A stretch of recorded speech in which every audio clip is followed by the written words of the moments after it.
Whether you're traversing the skyways or the waterways, traveling can be a test of your patience if you don't have the right guidance. Luckily, we have Pauline Frommer with us. Pauline is the editorial director of the world-famous Frommer's Travel Guides and knows a thing or two about getting away. Hi, Pauline. How are you?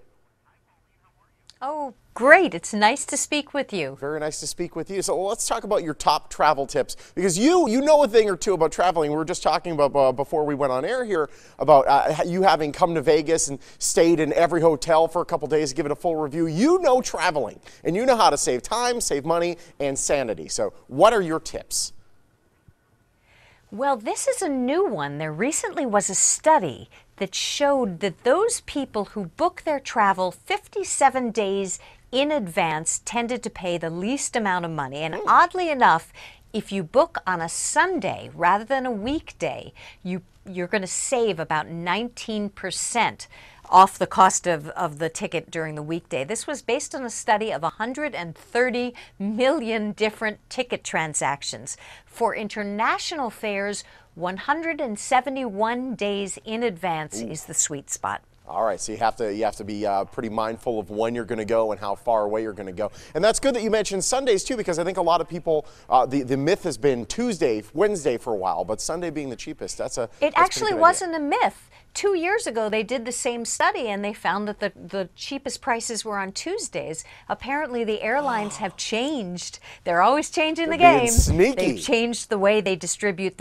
the cheaper tickets. Sneaky, sneaky, not cool.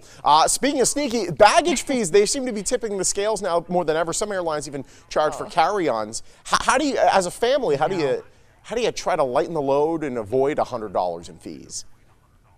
Well, yeah, it's terrible. What you need to do is when you're looking at airfares, you have to factor in those fees because they really can make a difference. Luckily, there are only 2 airlines in the U.S. that charge for bringing your luggage into the cabin. That's Frontier and Spirit. So if you avoid those, you probably won't have to pay for bringing it into the cabin. So do what my family and I do. We only own carry-on luggage. Nice. That forces us to be disciplined and pack light. And when you pack light, you don't have to take taxis everywhere. You can take public transportation. You're not a slave to your luggage, and you don't have to worry about your luggage getting lost.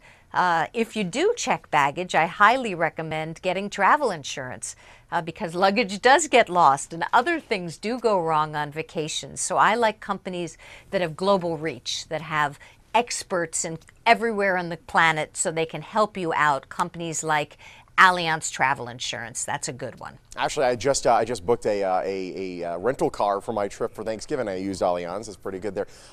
So hopefully I won't need it, but if I do, I'll be glad I have it. We had questions about a bunch of great destinations as well, but we're going to have them go to Frommers.com to learn more about that. Pauline, it's a pleasure. Thank you so much.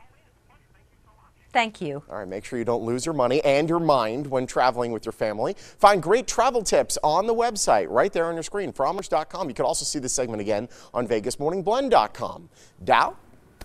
Thank you, Sean. Another tip Pauline offered was actually not using hotels and renting apartments or houses instead for the cost of a hotel room, and you can cram more people into that as well. Sites that can help with that include Airbnb, VRBO, and HomeAway.com. You do have to check ahead at your travel destination to make sure you can actually do so first in the city where you're going.